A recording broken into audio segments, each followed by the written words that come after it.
What's going on, guys? Mountaineer Mitch here, bringing you the review for the 2014 Extreme Rules pay-per-view / special event, whatever WWE's calling them nowadays. First off, pre-show match, WLC match, El Trio versus Hornswoggle. Didn't know really what to expect in this match. Thought it was going to be pretty bogus, but was I surprised? The silly thing is they had a small referee, a small ring announcer, small announcers on the outside, had their own spin-off versions of JBL, Michael Cole, and Jerry the King Lawler. This match, if it wasn't for 3MB and the Los Matadors, I don't think this match would be as good as it was. But surprisingly to me, it turned out to be a really good match. Way to get the fans into it at the beginning. A couple of big pops chanted, the fans were chanting, "This is awesome," and "Holy shit," and which are a really good chance to be chanting that just your pre-show. Fans are really into this, surprisingly. At the beginning, I was not, but when that last spot happened where they went through the tables and the ladders was awesome. The mini ladders, the mini tables, the mini chairs was pretty cool, I guess. At first, I thought it was cheesy, but, I warmed up to it, and I'm kind of glad I did. The final spot was El Trio jumping off the ropes, hitting with like a kind of a Bronco Buster. I don't know what it's exactly called. Onto the table with the 3 El Trio wins. Next match, RVD versus Jack Swagger versus Antonio Cesaro. At the beginning, Paul Heyman comes out and rips WWE about getting it right one night a year, talking about how kind of putting over ECW and how it was better than WWE. There was a lot of good, I thought that this match was just like RVD just thrown in there. Like, obviously Cesaro and Swagger should have been a match, but with RVD thrown in there, it made it a lot better. They did a lot more high risk stuff that I didn't think would have been as possible, because I know Cesaro is good and he could have made it happen, which he did make it happen, and Swagger, I don't know, I'm just kind of tired of seeing Swagger. He's kind of getting old like Sheamus. But,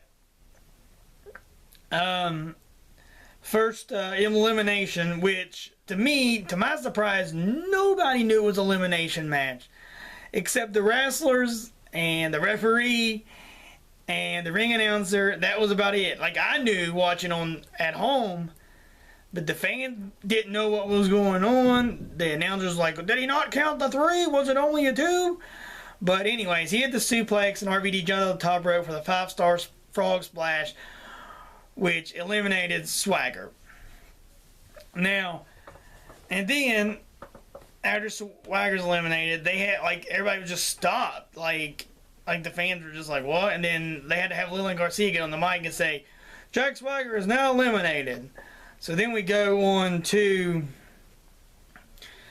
RVD versus Cesaro, which was better than they could have just had these two in a match, and Swagger wasn't even needed. I mean, this match was a whole new match in itself, and it took off and was awesome. The thing is, RVD did the Van Daminator, and a lot of young guys that watch nowadays don't know what the Van Daminator is. It was usually done with a steel chair, but it can usually be done with anything. Is when RVD throws the object, which is this. In this case, it was a trash can, and then the spinning heel kick on it, which is the Van Daminator back in the day in ECW. And there was no pop at all. Like, no one didn't even care. When RVD jumped off the ring apron and then a spinning heel kick while Swagger was over the barrier there, they get an ECW chant. But that was a little bit earlier, before the Van Daminator happened. And then Cesaro ends up hitting a neutralizer and winning. Pretty good match, though. Like I said, RVD and Cesaro could have just had a match. And hopefully maybe they'll build that for the next pay-per-view. Kind of having an old Paul Heyman guy, meaning RVD, going against Cesaro. But we're going to have to see what happens. Next was a backstage segment with Daniel Bryan getting checked on, and Stephanie coming in there and saying, "Daniel Bryan, I really can't control Kane. You and your wife need to not even be out there. He's dangerous. You should just forfeit your title." And Daniel Bryan says, "Get out of my face." Instead, he said, "Oh, what did she call me last week on Raw? Oh yeah, you're gonna be Kane's bitch." So there's the infamous B word again, which gets a pop from people just because they act like they're not allowed to say it anymore. Excuse me. Excuse me again. Anyways, the next match was Alexander Rusev versus R-Truth and Xavier Woods. Now, I know in the past that Xavier Woods and Rusev had their battles. But you bring out Xavier Woods up, and they don't do anything with it. They put him with R-Truth, and nothing really happened. R-Truth was pretty much the only person really facing Rusev at the beginning. Rusev comes out of the ring.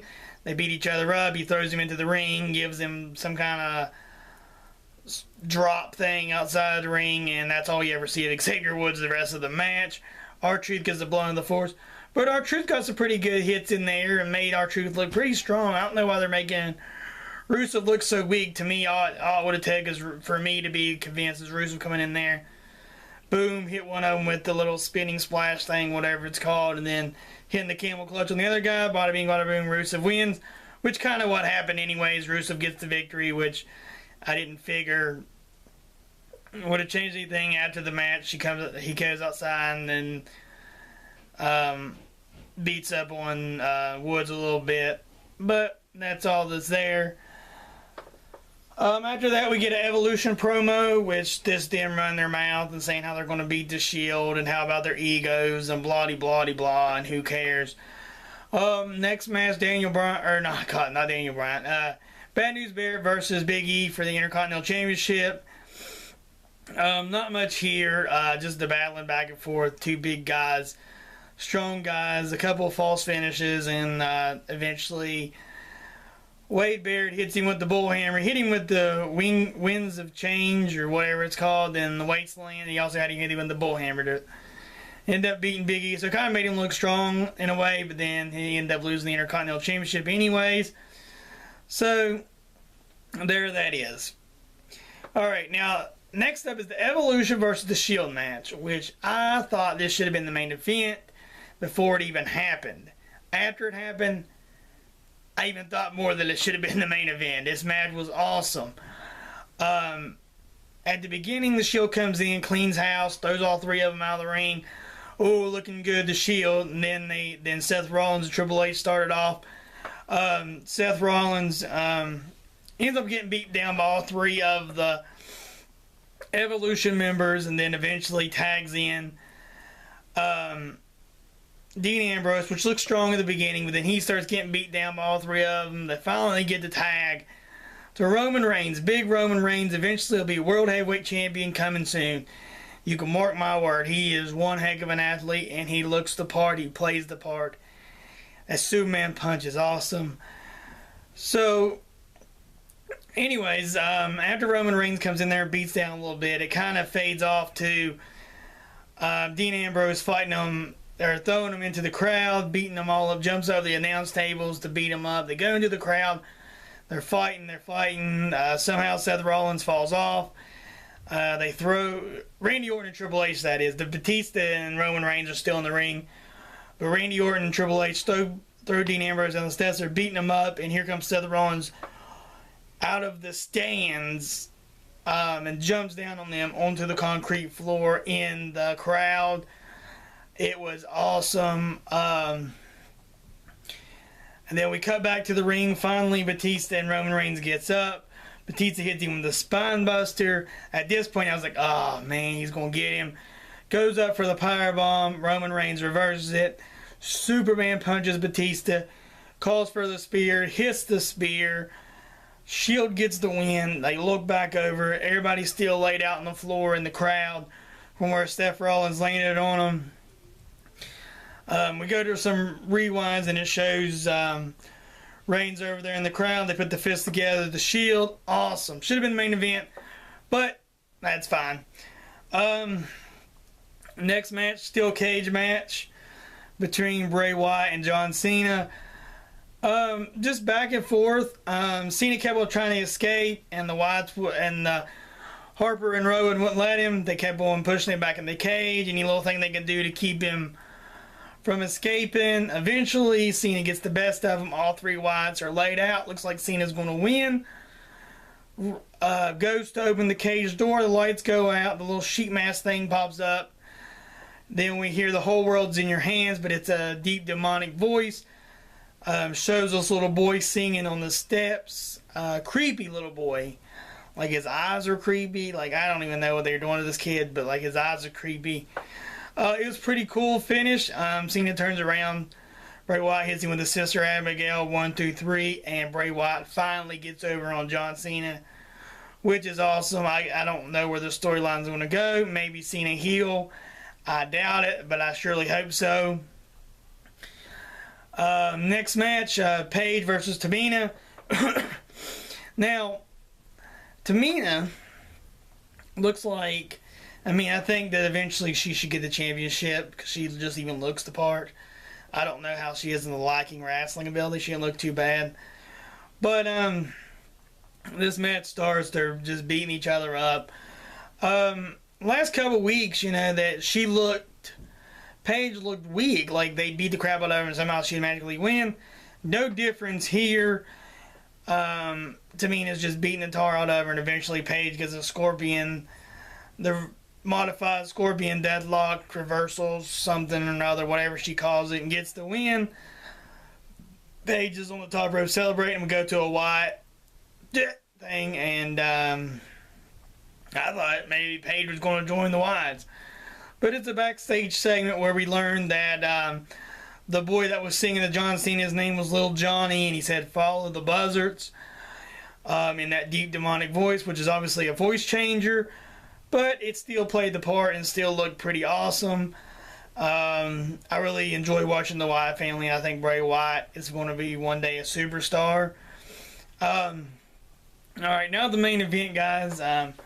Was not looking forward to this, especially knowing it was the main event. On paper, it looked stupid. The whole storyline was not played up right. I understand that making Daniel Bryan look weak by tombstone and power slamming, but there really wasn't nothing much leading up to it except Kane coming through the ring and trying to steal his wife and silly stuff like that. But this match was the surprise match of the night. Still think it should have been semi-main event, but I was really happy with it. Kane and Daniel Bryan end up fighting all over the ring. They finally go up the ramp. He throws him into the little lighting thing in the entranceway. Little late on the delay of turning out the light after he hit him with it, but I guess pretty good effect anyways. He takes him out back. Kane throws his TV into the water cooler. It all sparks. The mic is all popping and stuff. I don't know if that was caused by the TV or why the mic on the camera's popping. I heard Michael Cole say my mic is popping bad. So I don't know if they switched cameras, but after he said that, it kind of cut it out. Or it dried. I'm not for sure what. They fight into the parking lot area. They throw Daniel Bryan to a car. Which I guess Vince McMahon pays out of pocket to get these cars fixed because they beat up cars like it's nothing. But he throws him into the car and breaks the windshield a little bit, puts a big dent in the hood of the car. Kane picks up this big round silver metal cylinder and chucks it. Thank God Daniel Bryan misses the thing. It's stuck in the windshield, which was awesome. I like that. That was an awesome effect. Got stuck in the windshield. I don't think you could even plan that any better. Maybe the windshield shattered, but it still looked better as it just stuck into the windshield. Daniel Bryan rolls off the car. He gets a tire iron. Hits Kane upside the head. He tries to drag him back to the ring because you can't pin outside the ring. It's not a false count anywhere. It's got to be inside the ring. Excuse me. So Daniel Bryan goes and sees this forklift. So he drags Kane to the forklift, puts Kane on the forklift. He drives him way back to the ring. Reminds me of the Stone Cold Steve Austin days, where he would just drive stuff to the ring. Awesome. Dumps Kane into the ring. Daniel Bryan gets on top of the forklift, does a diving headbutt, which, to me, if that would have ended right there, it would have been awesome. I would have been like, great match. But it did not end there. We still had like 20 minutes to go, which it didn't end at 11, which is surprising, but it is what it is. They were battling a little bit. Kane went through. No, hold on. Yeah, he put he put Daniel Bryan through the announce table. I'm trying to get my story right. He took Daniel Bryan to the announce tables, and he gets this ladder, or he gets the table out eventually, lights it on fire, which my wife's seen the guy coming down the fire extinguisher. I was like, look, he's gonna light that thing on fire. So he does, and the table's sitting there on fire, which was awesome. He was gonna put Daniel Bryan through. Daniel Bryan shakes the ropes. Kane falls through the table. Here comes the guys trying to put out the fire. They spray the heck out of Kane, which I don't know if it's to get Kane distracted and to get back in the ring and let Daniel Bryan hit him with the finish flying knee, or if they were just doing it for Kane's safety to make sure he did not get any burns. But it was pretty cool to see. Daniel Bryan hits him with the flying knee. 1, 2, 3. This match is over. Daniel Bryan still heavyweight champion. And the show goes off and everybody goes home happy, I believe. But that's really about it, guys. If you like what you seen, be sure to hit the subscribe button. That's really about it. Mountaineer Mitch signing out. Peace.